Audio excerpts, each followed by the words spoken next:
D K Shivakumar ಅವರು ಮುಖ್ಯಮಂತ್ರಿ ಆದಾಗಿನಿಂದ ಕೂಡ ಸಾಲು ಸಾಲು ಕಷ್ಟಗಳು ಎದುರಾಗ್ತಾ ಇದೆ, ಸಾಲು ಸಾಲು ಸವಾಲುಗಳು ಎದುರಾಗ್ತಾ ಇದೆ, ಸಾಲು ಸಾಲು ನೋವುಗಳು ಎದುರಾಗ್ತಾ ಇದೆ. ಇದರಿಂದ ಏನಿದೆ? ಇಷ್ಟಕ್ಕೂ ಇದನ್ನೇನಾದ್ರೂ ಮಾಡಿಸ್ತಾ ಇದ್ದಾರಾ?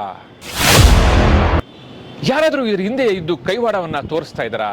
ಕರ್ನಾಟಕದಲ್ಲಿ ಒಬ್ಬ ಮುಖ್ಯಮಂತ್ರಿ ಅನ್ನೋದನ್ನ ಬಿಟ್ಟು ಆ ಮುಖ್ಯಮಂತ್ರಿ ಪೋಸ್ಟ್ಗೆ ಬ್ಯಾನರ್ ಹಾಕೊಂಡು ಆ ಬ್ಯಾನರ್ನ ಹರಿದು ಅವ್ರಿಗೆ ಚಪ್ಪಲಿ ತಗೊಂಡು ಹೊಡೆಯುವಂತ ಕೆಲಸಗಳು ಮಾಡ್ತಾ ಇದ್ರಲ್ಲ, ಅಂದ್ರೆ ಇದನ್ನ ಕಲಿಸಿದ್ಯಾರು? ಇವರೇ. ಈ ಕಲ್ಚರಲ್ ಕರೆಸಿದ್ದು ಇದೇ ಕಾಂಗ್ರೆಸ್ ಅವರೇ. ಅವತ್ತಿಂದ ಇವ್ರು ಬಿಟ್ಬಿಟ್ರು. ನಮ್ಮವರು, ನಮ್ಮ ಬ್ರದರ್ಸು, ನಮ್ಮ ಸಿಸ್ಟರ್ಸು ಅಂತ ಹೇಳಿ ಇವ್ರು ತಪ್ಪು ಮಾಡಿದ್ರು ಕೂಡ ಅದನ್ನ ಮನ್ನಾ ಮಾಡ್ಕೊಂಡು ಬಂದ್ರು. ಇವತ್ತು ಇದೇ ತಪ್ಪು ನಿಮಗೆ ಕೂಡ ಮಾಡ್ತಾ ಇದ್ದಾರೆ. ಏನೇ ಇರಲಿ, ಕಾನೂನು ಸುವ್ಯವಸ್ಥೆ ಇವರು ಯಾವ ರೀತಿ ಬೆಳೆಸ್ಕೊಂಡು ಬಂದ್ರು, ಉಳಿಸ್ಕೊಂಡು ಬಂದ್ರು ಅನ್ನೋದಕ್ಕೆ ಇಂತಹ ಪ್ರತಿಭಟನೆಗಳೇ ಕಾರಣ. ಇಂತಹ ಬ್ಯಾನರ್ನ ಹರಿದು ಬ್ಯಾನರ್ಗೆ ಚಪ್ಪಲಿ ತಗೊಂಡು ಹೊಡಿತಾರಲ್ಲ, ಇದೇ ಕಾರಣ ಅಂತ ಹೇಳ್ಬೋದು. ಹಾಯ್, ನಮಸ್ಕಾರ. ನಾನು ನಿಮ್ಮ ಐಡಿಯಾ ಮಂಚು. ವೀಕ್ಷಕರೇ, ಇವತ್ತು ರಾಜ್ಯದಲ್ಲಿ ಕಾಂಗ್ರೆಸ್ ಸರ್ಕಾರ ಬಂದು 3 ವರ್ಷ ಆಯಿತು. 3 ವರ್ಷದಲ್ಲಿ 2ನೇ ಮುಖ್ಯಮಂತ್ರಿ ನಡವಳಿಕೆ ಇವತ್ತು ರಾಜ್ಯದಲ್ಲಿ ನೋಡ್ತಾ ಇದ್ದೀವಿ. ಇವತ್ತು ನಿನ್ನೆ ಸಚಿವ ಸಂಪುಟ ಆಯಿತು. 20 ಜನರಿಗೆ ಸಚಿವ ಭಾಗ್ಯ ಕೂಡ ಕೊಟ್ಟರು, ಮಿನಿಸ್ಟರ್ ಗಿರಿ ಅಂತ ಕೂಡ ಕೊಟ್ಟರು. ಕರ್ನಾಟಕದ ಕಾಂಗ್ರೆಸ್ನ 2ನೇ ಮುಖ್ಯಮಂತ್ರಿ ಡಿ ಕೆ ಶಿವಕುಮಾರ್ ಒಂದು ಅವಧಿಯಲ್ಲಿ ಅವರು ಸರ್ಕಾರದಲ್ಲಿ 20 ಜನರಿಗೆ ಮಂತ್ರಿಗಿರಿಯನ್ನು ಕೊಟ್ಟರು. ಕೆಲವರಿಗೆ ನೋವಾಯಿತು, ಕೆಲವರಿಗೆ ಖುಷಿ ಆಯಿತು. ಈ ಸಂದರ್ಭದಲ್ಲಿ ಇವತ್ತು ಕಾಂಗ್ರೆಸ್ ಸರ್ಕಾರ ಮಾಡಿರ್ತಕ್ಕಂಥ ಕೆಲವು ಪದ್ಧತಿಗಳನ್ನ, ಕೆಲವು ನಿಯಮಗಳನ್ನ ಇವತ್ತು ಕಾಂಗ್ರೆಸ್ನವರು ಇವತ್ತು ಬೀದಿಗೆ ತರುವಂತ ಒಂದು ಮಟ್ಟಕ್ಕೆ ಬಂದಿದೆ. ಏನಿರಲಿ, ಇವತ್ತು ನಿನ್ನೆ ಡಿ ಕೆ ಶಿವಕುಮಾರ್ 20 ಜನರಿಗೆ ಖುಷಿ ಕೊಟ್ಟರು, ಕೆಳದವ್ರಿಗೆ ಕಹಿ ಕೊಟ್ಟರು ಅನ್ನೋ ಒಂದು ಇವತ್ತು ಇಡೀ ದೇಶಕ್ಕೆ, ಇಡೀ ರಾಜ್ಯಕ್ಕೆ ಕೂಡ ಗೊತ್ತಾಗ್ತಾ ಇದೆ. ಏನಿರಲಿ, ನಾನೊಂದು ವಿಡಿಯೋ ಹಾಕ್ತೀನಿ, ಈ ವಿಡಿಯೋ ನೋಡ್ಕೊಳ್ಳಿ. ಇದು ಕಾಂಗ್ರೆಸ್ನಲ್ಲಿರ್ತಕ್ಕಂಥ ಕೆಲವರು ಇವ್ರಿಗೂ ಮಾಡಿರ್ತಕ್ಕಂಥ ತಪ್ಪು ಸರಿನಾ ಅಥವಾ ತಪ್ಪ, ಇದು ನೀವೇ ಕಾಮೆಂಟ್ ಮಾಡಿ.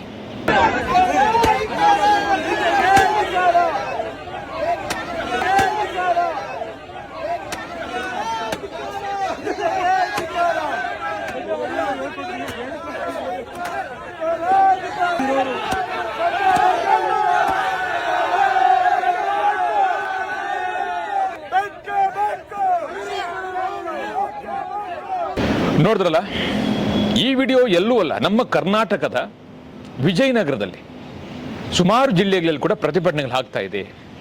ಆದರೆ ಕರ್ನಾಟಕದಲ್ಲಿ ಒಬ್ಬ ಮುಖ್ಯಮಂತ್ರಿ ಆಗಿದ್ದಾರೆ. ಯಾರೇ ಆಗಿರಲಿ, ಮುಖ್ಯಮಂತ್ರಿನ ನಾವು ಗೌರವಿಸಬೇಕಾಗ್ತದೆ.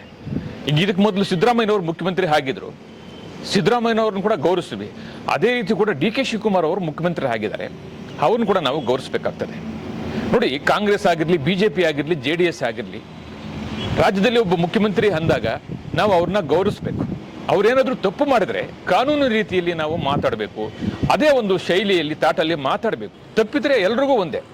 ಆದರೆ ಅವ್ರ ಬ್ಯಾನರ್ನ ಹಾಕ್ಕೊಂಡು ಅವ್ರ ಪೇಸ್ಗೆ ಚಪ್ಪಲಿ ತಕೊಂಡು ಹೊಡೆದು ಹರಿದು ಬರೆದು ಮಾಡ್ತಾ ಇದ್ದಾರಲ್ಲ, ಇದನ್ನ ಕಾಂಗ್ರೆಸ್ ಸರ್ಕಾರ ಮತದಾರರಿಗೆ, ಕಾಂಗ್ರೆಸ್ ವೋಟರ್ಸ್ಗೆ, ಕಾಂಗ್ರೆಸ್ ಫಾಲೋವರ್ಸ್ಗೆ, ಕಾಂಗ್ರೆಸ್ ಮುಖಂಡರಿಗೆ ಕಲಿಸ್ಕೊಟ್ಟಿರ್ತಕ್ಕಂಥ ಒಂದು ಕಲ್ಚರಲ್ ಪದ್ಧತಿ ಇದನ್ನ ಇವತ್ತು ಗೊತ್ತಾಗ್ತಾ ಇದೆ. ಕಾಂಗ್ರೆಸ್ ಇಷ್ಟು ದಿನ ಇವ್ರಿಗೆ ಏನು ಕಲಿಸ್ಕೊಡ್ತು ಅನ್ನೋದನ್ನ ಇವತ್ತು ದಾರಿಗೆ, ಬೀದಿಗೆ ಬಂದು ರಂಪಾಟ ಮಾಡ್ತಾ ಇದ್ರಲ್ಲ, ಇವತ್ತು ನೀವು ಮಾಡಿದ ತಪ್ಪಿಗೆ ನೀವೇ ಶಿಕ್ಷೆ ಅನುಭವಿಸ್ಬೇಕಾಗ್ತದೆ.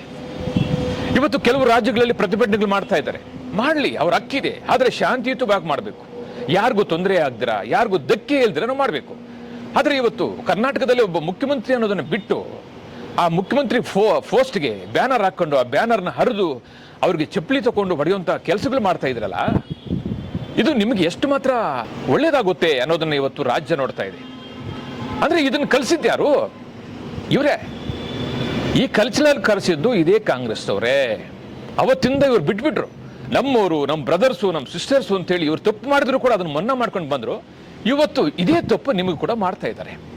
ಏನೇ ಇರಲಿ, ಕಾನೂನು ಸುವ್ಯವಸ್ಥೆ ಇವರು ಯಾವ ರೀತಿ ಬೆಳೆಸ್ಕೊಂಡು ಬಂದ್ರು, ಉಳಿಸ್ಕೊಂಡು ಬಂದ್ರು ಅನ್ನೋದಕ್ಕೆ ಇಂತಹ ಪ್ರತಿಭಟನೆಗಳೇ ಕಾರಣ. ಇಂತಹ ಬ್ಯಾನರ್ನ ಹರಿದು ಬ್ಯಾನರ್ಗೆ ಚಪ್ಪಲಿ ತಗೊಂಡು ಹೊಡಿತಾರಲ್ಲ, ಇದೇ ಕಾರಣ ಅಂತ ಹೇಳ್ಬೋದು. ಇವತ್ತು ಇಡೀ ರಾಜ್ಯದಲ್ಲಿ ಸುಮಾರು ಜಿಲ್ಲೆಗಳಲ್ಲಿ ಕೂಡ ನಡೀತಾ ಇದೆ. ಆ ಜಿಲ್ಲೆಗೆ ಸಚಿವ ಇಲ್ಲ, ಈ ಜಿಲ್ಲೆಗೆ ಸಚಿವ ಇಲ್ಲ ಅಂತ ಹೇಳ್ಬಿಟ್ಟು ರಂಪಾಟ ಮಾಡ್ತಾ ಇದ್ದಾರೆ. ನಂದೊಂದು ಮನವಿ ಇದೆ. ಸಿದ್ದರಾಮಯ್ಯನವರು ಮುಖ್ಯಮಂತ್ರಿ ಆಗಿದ್ದಾಗ ಕೆಲವರಿಗೆ ಸಚಿವ ಸ್ಥಾನ ಕೊಟ್ಟಾಗ ಕೆಲವರಿಗೆ ಕೊಡಲಿಲ್ಲ. ಅವತ್ತ್ಯಾಕೆ ಈ ಪ್ರತಿಭಟನೆಗಳಿಲ್ಲ? ಅವತ್ತ್ಯಾಕೆ ಬ್ಯಾನರ್ಗಳಿಗೆ, ಬಂಟಿಕ್ಸ್ಗಳಿಗೆ, ಚಪ್ಪಲಿ ಇಟ್ಟುಗಳು ಹೊಡೆದಿಲ್ಲ?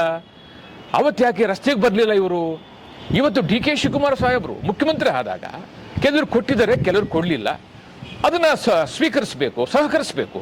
ಅದನ್ನ ಬಿಟ್ಟು ಇವತ್ತು ಪ್ರತಿಭಟನೆ, ಬೀದಿಗಿಳಿದು ಬ್ಯಾನರ್ನ, ಬಂಟಿಕ್ಸ್ನ ಹರಿದು ಚಪ್ಪಲಿಯಲ್ಲಿ ಹೊಡೆಯುವಂಥದ್ದು, ಇದೇನು ಯಾವ ರೀತಿ ಧಕ್ಕೆ ತರ್ತಾ ಇದ್ದಾರೆ ನೀವು? ಸಮಾಜಕ್ಕೆ ಯಾವ ರೀತಿ ಮೆಸೇಜ್ ಕೊಡ್ತಾ ಇದ್ದಾರೆ ನೀವು? ಇದೇನಾದರೂ ಬೇಕಾಗಿ ಯಾರಾದರೂ ಮಾಡಿಸ್ತಾ ಇದ್ದಾರಾ? ಅಥವಾ ಡಿ ಕೆ ಶಿವಕುಮಾರ್ ಮೇಲೆ ಏನಾದರೂ ಹೊಟ್ಟೆ ಉರಿನ, ಅಥವಾ ಅವ್ರ ಸರ್ಕಾರಕ್ಕೆ ಏನಾದರೂ ಕಪ್ಪು ಚುಕ್ಕೆ ಮಾರೋದಕ್ಕೆ ಏನಾದರೂ ಈ ರೀತಿ ಮಾಡ್ತಾ ಇದೆಯಾ? ಡಿ ಕೆ ಶಿವಕುಮಾರ್ ಅವರು ಮುಖ್ಯಮಂತ್ರಿ ಆದಾಗಿನಿಂದ ಕೂಡ ಸಾಲು ಸಾಲು ಕಷ್ಟಗಳು ಎದುರಾಗ್ತಾ ಇದೆ, ಸಾಲು ಸಾಲು ಸವಾಲುಗಳು ಎದುರಾಗ್ತಾ ಇದೆ, ಸಾಲು ಸಾಲು ನೋವುಗಳು ಎದುರಾಗ್ತಾ ಇದೆ. ಇದರಿಂದ ಏನಿದೆ? ಇಷ್ಟಕ್ಕೂ ಇದನ್ನೇನಾದರೂ ಮಾಡಿಸ್ತಾ ಇದ್ದಾರಾ? ಯಾರಾದರೂ ಇದ್ರ ಹಿಂದೆ ಇದ್ದು ಕೈವಾಡವನ್ನ ತೋರಿಸ್ತಾ ಇದ್ದಾರಾ? ಅಥವಾ ಡಿ ಕೆ ಶಿವಕುಮಾರ್ ಅವರಿಗೆ ಕೆಟ್ಟ ಹೆಸರು ಬರಬೇಕು ಅನ್ನೋದನ್ನೇನಾದರೂ ಕ್ರಿಯೇಟ್ ಮಾಡ್ತಾ ಇದ್ದಾರಾ? ಒಂದಲ್ಲ ಒಂದು ಡಿ ಕೆ ಶಿವಕುಮಾರ್ ಅವರು ಮುಖ್ಯಮಂತ್ರಿ ಆದಾಗಿನಿಂದ ಕೂಡ ಒಂದಲ್ಲ ಒಂದು ಸಮಸ್ಯೆ ಎದುರಾಗ್ತಾನೆ ಇದೆ. ಸಿದ್ದರಾಮಯ್ಯನವರು ಮುಖ್ಯಮಂತ್ರಿ ಆದಾಗ ಯಾವ ಪ್ರತಿಭಟನೆಗಳು ಇಲ್ಲ, ಯಾವ ಸಚಿವರು ರಂಪಾಟಗಳಿಲ್ಲ, ಯಾವ ಸಚಿವರು ಕೂಡ ಗೋಲಾಟ ಇಲ್ಲ. ಆದರೆ ಡಿ ಕೆ ಶಿವಕುಮಾರ್ ಮುಖ್ಯಮಂತ್ರಿ ಆದ್ಮೇಲೆ ಒಂದು 20 ಜನರಿಗೆ ಸಚಿವಗಿರಿ ಕೊಟ್ಟ ಮೇಲೆ ಇವರು ಬೀದಿಗೆ ಬಂದು ಪ್ರತಿಭಟನೆ ಮಾಡಿ ರಂಪಾಟ ಮಾಡ್ತಾ ಇದ್ರಲ್ಲ, ಇದರಿಂದ ಯಾರಿದ್ದಾರೆ? ಇದು ಬೇಕಾಗಿ ಮಾಡ್ತಾ ಇದ್ದಾರಾ? ಅಥವಾ ಇವ್ರಿಗೆ ದಾರಿ ತಪ್ಪಿ ಏನಾದ್ರು ಮಾಡ್ತಾ ಇದ್ದಾರಾ? ಅಥವಾ ಡಿ ಕೆ ಶಿವಕುಮಾರ್ ಅವರಿಗೆ ಕೆಟ್ಟ ಹೆಸರು ತರೋಕೆ ಏನಾದ್ರು ಮಾಡ್ತಾ ಇದ್ದಾರಾ? ಇಡೀ ಸಮಾಜವೇ ನೋಡಬೇಕು. ಇವತ್ತು ಇದು ಜನರ ಪ್ರಶ್ನೆ. ಇವತ್ತು ನೀವು ನೋಡ್ತಾ ಇದ್ರ, ಒಬ್ಬ ಮುಖ್ಯಮಂತ್ರಿಗೆ ಕೊಡುವಂತ ಗೌರವನ ಇದು? ಮುಖ್ಯಮಂತ್ರಿ ಯಾರೇ ಆಗಿರಲಿ, ಅದು ಬಿಜೆಪಿ ಆಗಿರಲಿ, JDS ಆಗಿರಲಿ, ಕಾಂಗ್ರೆಸ್ ಆಗಿರಲಿ, ಮುಖ್ಯಮಂತ್ರಿ ಅಂದಮೇಲೆ ಅವ್ರಿಗೆ ಗೌರವ ಕೊಡಬೇಕು. ಅವ್ರು ತಪ್ಪು ಮಾಡಿದ್ರೆ ಕಾನೂನು ರೀತಿಯಲ್ಲಿ ಸೋಷಿಯಲ್ ಮೀಡಿಯಾದಲ್ಲಿ, ಮಾಧ್ಯಮಗಳಲ್ಲಿ ಮಾತಾಡಿ, ತಪ್ಪೇನಿದೆ? ಅದು ಕಾನೂನು ರೀತಿ ಅವ್ರಿಗೆ ಧಕ್ಕೆ ಇಲ್ದಂಗೆ, ಸಮಾಜಕ್ಕೆ, ಸರ್ಕಾರಕ್ಕೆ, ಸಂವಿಧಾನಕ್ಕೆ ಧಕ್ಕೆ ಇಲ್ಲದೆ ನಾವು ಮಾತಾಡ್ಬೋದು, ನಮ್ಗೆ ರೈಟ್ಸ್ ಇದೆ. ಆದರೆ ಒಬ್ಬ ಮುಖ್ಯಮಂತ್ರಿನ ಈ ರೀತಿ ಬೀದಿಯಲ್ಲಿ ಬ್ಯಾನರ್ ಮೇಲೆ ಮಕ್ಕಕ್ಕೆ ಚಪ್ಪಲಿ ತಗೊಂಡು ಹೊಡಿತಾ ಇದ್ದಾರಲ್ಲ, ಇದು ಕಾಂಗ್ರೆಸ್ನಲ್ಲಿರ್ತಕ್ಕಂಥ ಕಲ್ಚರ ಅಥವಾ ಅವರಲ್ಲಿರ್ತಕ್ಕಂಥ ಒಂದು ನಡೆನ, ನುಡಿನ, ಅವ್ರ ಹುಟ್ಟು ಗುಣನ ಇದು ಅನ್ನೋದನ್ನ ಇವತ್ತು ಇಡೀ ರಾಜ್ಯವೇ ನೋಡ್ತಾ ಇದೆ. ಇವತ್ತು ಇವ್ರು ಮಾಡಿದ ತಪ್ಪು ಇವತ್ತು ಇವ್ರಿಗೆ ರಿವರ್ಸ್ ಆಗಿದೆ. ಅವತ್ತೇ ಡಾಕ್ಟರ್ BR ಅಂಬೇಡ್ಕರ್ ಅವ್ರನ್ನ ಅವಮಾನಿಸಿದ್ರು ಇದೇ ಕಾಂಗ್ರೆಸ್ ಸರ್ಕಾರ. 2 ಬಾರಿ ಸೋಲಿಸಿದ್ರು. ಸತ್ತ ನಂತರ, ಮರಣ ನಂತರ ದೆಹಲಿಯಲ್ಲಿ ಸರ್ಕಾರಿ ಜಾಗೆಯಲ್ಲಿ 6ಕ್ಕೆ 3 ಅಡಿ ಜಾಗ ಕೊಡದೆ ಅವಮಾನಿಸಿತ್ತು ಸಂವಿಧಾನ ಬರೆದಂತ ಅಂಬೇಡ್ಕರ್ ಅವ್ರನ್ನ. ಅಂದು ಕಾಂಗ್ರೆಸ್ ಅವ್ರನ್ನ ಅವಮಾನ ಮಾಡಿದ್ರೆ, ಇವತ್ತು ಕಾಂಗ್ರೆಸ್ ಸರ್ಕಾರದ ಮುಖ್ಯಮಂತ್ರಿಗಳಿಂದ ಡಿ ಕೆ ಶಿವಕುಮಾರ್ ಸಾಹೇಬರ ಫೋಟೋವನ್ನು ಹರಿದು ಬಿಸಾಕಿ ಇವತ್ತು ಅವಮಾನ ಮಾಡ್ತಾ ಇದ್ದಾರೆ. ಅಂದ್ರೆ ಇವರು ಕಾಂಗ್ರೆಸ್ನವರು ಅವತ್ತು ಇವರಿಗೆ ಜನರಿಗೆ ತಿಳಿಸ್ಕೊಟ್ಟಂತ ಪಾಠನ, ಅಥವಾ ಅವ್ರು ಮಾಡಿದ ತಪ್ಪು ಇವತ್ತು ಇವರು ಏನಾದ್ರು ಜನರು ಇವರಿಗೆ ರಿವರ್ಸ್ ಮಾಡ್ತಾ ಇದ್ದಾರಾ? ಏನೇ ಇರಲಿ, ಬರ್ತಾ ಬರ್ತಾ ಕಾಂಗ್ರೆಸ್ನ ಕಲ್ಚರ್ ಏನಾಗುತ್ತೋ ಅನ್ನೋದನ್ನ ಇವತ್ತು ಜನರು ನೋಡ್ತಾ ಇದ್ದಾರೆ. ಮೊನ್ನೆ ನೋಡಿದ್ರೆ ಜಂತರ್ ಮಂತರ್ನಲ್ಲಿ ವಿದ್ಯಾರ್ಥಿಗಳ ಹೆಸರಲ್ಲಿ ಗೂಂಡಾಗಳು ಬಂದಿದ್ರು, ರೌಡಿಗಳು ಬಂದಿದ್ರು, ಟೆರರಿಸ್ಟ್ ಬಂದಿದ್ರು, ದೇಶ ದ್ರೋಹಿಗಳು ಬಂದಿದ್ರು. ಅವತ್ತು ಆ ಪ್ರತಿಭಟನೆಗೆ ಒಂದು ಹೆಸರೇ ಇಲ್ಲದೆ ಮಾಡಿಬಿಟ್ರು. ಆದರೆ ಇವತ್ತು ಕರ್ನಾಟಕದಲ್ಲಿ ಅದೇ ನಮ್ಮ ಕಾಂಗ್ರೆಸ್ ಮುಖ್ಯಮಂತ್ರಿನ ರಸ್ತೆಯಲ್ಲಿ ಹಿಡಿದು ಬ್ಯಾನರ್ನ, ಬಂಟಿಕ್ಸ್ನ ಹರಿದು ಚಪ್ಪಲಿಯಲ್ಲಿ ಹೊಡೆಯುವಂಥ ಸ್ಥಾನಕ್ಕೆ, ಚಪ್ಪಲಿಯಲ್ಲಿ ಹೊಡೆಯುವಂಥ ಒಂದು ಮಟ್ಟಕ್ಕೆ ಬಂದಿದ್ದಾರೆ. ಅಂದರೆ ಮುಂದೆ ಕಾಂಗ್ರೆಸ್ನ MLAಗಳಿಗೆ, ಕಾಂಗ್ರೆಸ್ನ ಸಚಿವರಿಗೆ, ಕಾಂಗ್ರೆಸ್ನ ಮುಖ್ಯಮಂತ್ರಿಗಳು ಮನೆ ಹತ್ರ ಬಂದು ಹೊಡೆಯೋದಿಲ್ಲ ಅನ್ನೋದಕ್ಕೆ ಕಾರಣ ಏನು? ಹೊಡಿಲಬಹುದು. ಏನೇ ಇರಲಿ, ಯಾರೇ ಆಗಿರಲಿ, ಯಾವುದೇ ಸರ್ಕಾರ ಆಗಿರಲಿ, ನಾನು ಹೇಳೋದಿಷ್ಟೇ, ಕಾನೂನು ಎಲ್ರಿಗೂ ಒಂದೇ ಇರಬೇಕು.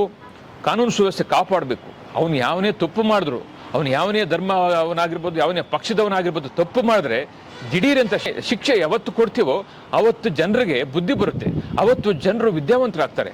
ಅದನ್ನ ಬಿಟ್ಟು ನಮ್ಮವರು, ಅವ್ರು ನಮ್ಮವರು, ಇವ್ರು ನಮ್ಮ ಬ್ರದರ್ಸು ಅಂತ ಬಿಟ್ಟು ಇವತ್ತು ಒಬ್ಬ ಮುಖ್ಯಮಂತ್ರಿನ ಹರಿದು ಆ ಮುಖ್ಯಮಂತ್ರಿ ಒಂದು ಭಾವಚಿತ್ರಕ್ಕೆ ಚಪ್ಪಲಿಯಲ್ಲಿ ಹೊಡೆಯುವಂಥ ಮಟ್ಟಕ್ಕೆ ಬಂದಿದೆ. ಅಂದರೆ ಮುಂದೆ ಇವ್ರ ಪರಿಸ್ಥಿತಿ ಏನಾಗ್ಬೋದು, ಇವ್ರು ಇನ್ನೂ ಏನೇನು ಕೆಲಸ ಮಾಡ್ಬೋದು ಅನ್ನೋದಕ್ಕೆ ಈ ವಿಡಿಯೋನೇ ಉದಾಹರಣೆ.